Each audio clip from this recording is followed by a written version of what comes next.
თბილისის ბალეტის ფესტივალი კიდევ ერთხელ იქცა ადგილად, სადაც ერთ სცენაზე ერთმანეთს ქართველი და მსოფლიოს სხვადასხვა თეატრის წამყვანი მოცეკვავები ხვდებიან. ფესტივალის ფარგლებში თბილისის ოპერისა და ბალეტის თეატრი მსოფლიოს საბალეტო ხელოვნების ერთ-ერთ მნიშვნელოვან სივრცედ გადაიქცა. ყავდა ავსტრალიიდან ჩვენი არაჩვეულებრივი ახალგაზრდა მოცეკვავე, რომელიც ჩვენ მარი ლომჯარიასთან ერთად იცეკვეს გედების ტბა.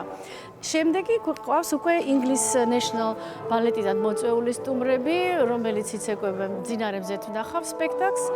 შემდეგ უკვე ჩვენები იცეკვებენ მძინარეს, ასევე გვაქვს ორი სპექტაკლი ლაურენსია, ერთი ლაურენსია დავამატეთ, იმიტომ რომ მოვხსენით მე მგონი ყველანაირი რეკორდი, ძალიან მალე გაიყიდა და მაყურებლის თხოვნით დავამატეთ 9 რიცხვში კიდე ერთი ლაურენსია. პროგრამა მრავალფეროვანია. ალექსანდრ კრეინის ლაურენსია, საქართველოს სახელმწიფო ბალეტის პროგრამა საბალეტო გალათი. წარმოდგენილი იქნება ალექსეი რატმანსკის ერთმოქმედებიანი ბალეტი ლეა, ალექსანდრ გლაზუნოვის ბალეტი რაიმონდას მესამე მოქმედება და ლუდვიგ მინკუსის ბალეტი დონ კიხოტის გრანდ დივერტისმენტი. ახლა სცენაზე ბოლო დეტალები ზუსტდება. ეს ჩაიკოვსკის ბალეტის მძინარე მზე თუ ნახავის რეპეტიცია. მსოფლიო ბალეტის ვარსკვლავებისთვის თბილისის ოპერისა და ბალეტის თეატრის სცენა პირველი გამოცდილებაა და ქართულ მაყურებელთან შეხვედრამდე განსაკუთრებით ღელავენ. ვფიქრობ, საქართველოში გამოსვლა ჩვენთვის ძალიან ემოციურია. ეს სტუმრობა როგორც შემსრულებლისთვის პირველი იქნება. ადრე მხოლოდ დასასვენებლად ვიყავი, მაგრამ ამჯერად საქართველოში ჩამოსვლის მიზანი სრულიად განსხვავებულია. აქ ჩამოვედით იმისთვის, რომ სცენაზე დავდგეთ. ქართველი მაყურებლის წინაშე გამოსვლა კი დარწმუნებული ვარ, განსაკუთრებული გამოცდილება აღმოჩნდება. ძალიან მიხარია, რომ ქართველი მაყურებლის წინაშე ცეკვის შესაძლებლობა მექნება. საქართველოში სცენაზე არასდროს ყოფილ ვარ, მხოლოდ სტუმრად, ამიტომ ჩემთვის ეს განსაკუთრებული გამოცდილებაა. ეს ალბათ ერთ-ერთი ყველაზე საყვარელი ქვეყანაა, მათ შორის, სადაც ოდესმე ვყოფილ ვარ. ფესტივალი კი ჩაიკოვსკის უკვდავი ბალეტით გედების ტბით უკვე გაიხსნა. სპექტაკლში წამყვანი პარტიები შეასრულეს საქართველოს სახელმწიფო ბალეტის სოლისტმა მარიამ ლომჯარიამ და ავსტრალიის ბალეტის წამყვანმა სოლისტმა დავი რამოსმა. მთელი დასი იყო მაღალ დონეზე, არაჩვეულებრივი სპექტაკლი იყო, მე მგონი მაყურებელიც აი ესე მხურვალეტაშით არ დააჯილდოებდა ჩვენს დასს, რომ არ მოსწონებოდა. ნამდვილად ბედნიერი ვარ, რომ ასეთ მაღალ დონეზე გავხსენით სპექტაკლი.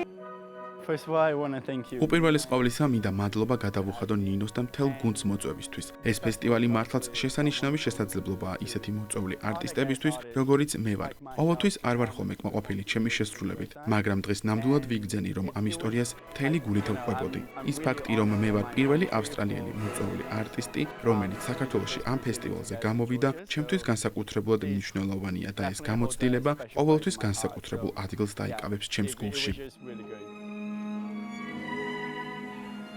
დღევანდელი სპექტაკლი იყო უდიდესი მხურვალე აპლოდისმენტებით, ძალიან დიდი ემოციებით, წამყვანები, ჩამოსულები და ყველასთვის იყო უფრო ენერგიული სპექტაკლი. ყველა კმაყოფილები ვიყავით, მაყურებელიც კმაყოფილი დარჩა და რა თქმა უნდა, ჩვენი ხელმძღვანელობაც ძალიან კმაყოფილი იყო და მადლობა მაყურებელს და ველოდებით შემდეგ ახალ სპექტაკლებზე. წლევანდელი ფესტივალის ერთ-ერთი ყველაზე მნიშვნელოვანი მოვლენა მისი დასკვნითი ნაწილია. თბილისის ოპერისა და ბალეტის თეატრის სცენას ლეგენდარული პინა ბაუშის ვუპერტალის ცეკვის თეატრი დაიკავებს და მაყურებელს მაზურკა ფოგოს წარუდგენს. ყოველთვის გვყავს მოწვეული დასი. წელს არის ეს პინა ბაუში მაყურებლის წინაშე, ეს იქნება პირველად საქართველოში პინა ბაუშის დასი ჩამოსული და ჩვენს რეგიონში. ჩვენ ძალიან ბედნიერები ვართ, რომ მოვახერხეთ მათ მიიღეს ჩვენი მოწვევა და დიდი სიამოვნებით გვესტუმრებიან და წარუდგენენ ამ სპექტაკლს, ერთ-ერთ ბოლო სპექტაკლს პინა ბაუშისას.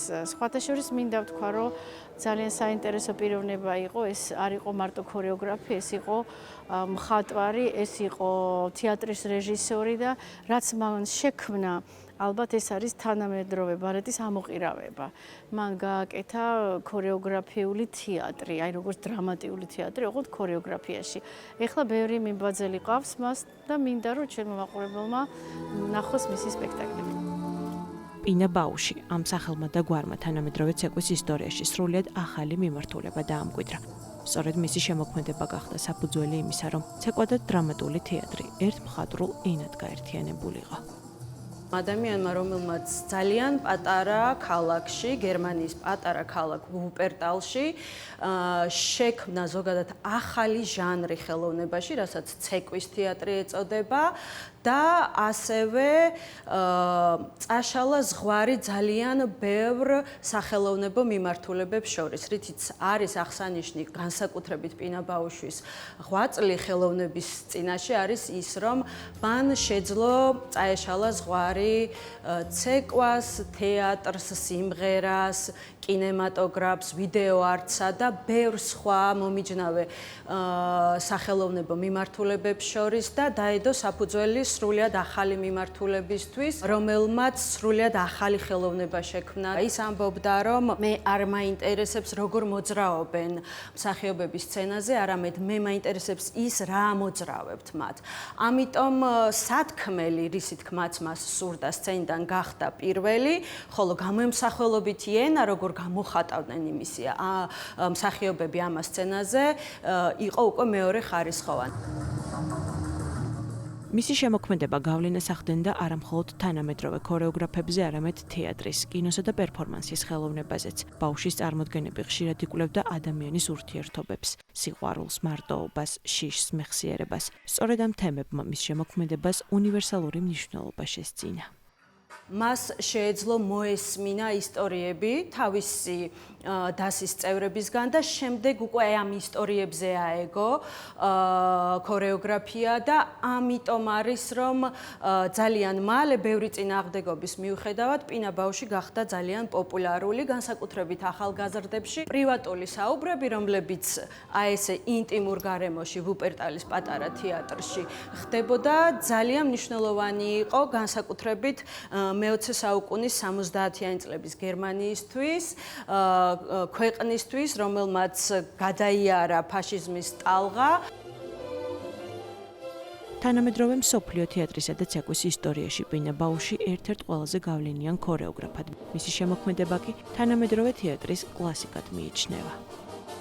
მაყურებელი, რომელიც მოვა თბილისის ოპერისა და ბალეტის თეატრში, იხილავს ზუსტად იმ დადგმას, რომელიც შეიქმნა 1997 წელს. გასტროლებზე წაღება ამ სპექტაკლებისა ხშირად არ ხერხდება ხოლმე, რადგან ტექნიკურად გამართვა ყველაფერი იმისა, რაც სპექტაკლში ხდება, ყველა სცენას და სცენის ტექნიკურ მომზადებას არ შეუძლია ხოლმე და ჩვენი სცენა ამისთვის მზად არის და უნაკლოდ, უშეცდომოდ, ყველანაირი გადასხვაფერების გარეშე ნახავენ იმ სპექტაკლს, რომელიც მართლაც ისტორიულია, მართლაც მნიშვნელოვანია, თითოეული მესიჯი, რაზეც საუბრობს პინა ბაუში ამ სპექტაკლზე. დარწმუნებული ვარ, რომ ისინი, ვინც ერთხელ ნახავენ, გადაწყვეტენ, რომ კიდევ მრავალჯერ ნახონ პინა ბაუში. გაიცნონ მისი შემოქმედება, ხოლო მათ, ვინც უკვე კარგად იცნობს და უყვარს,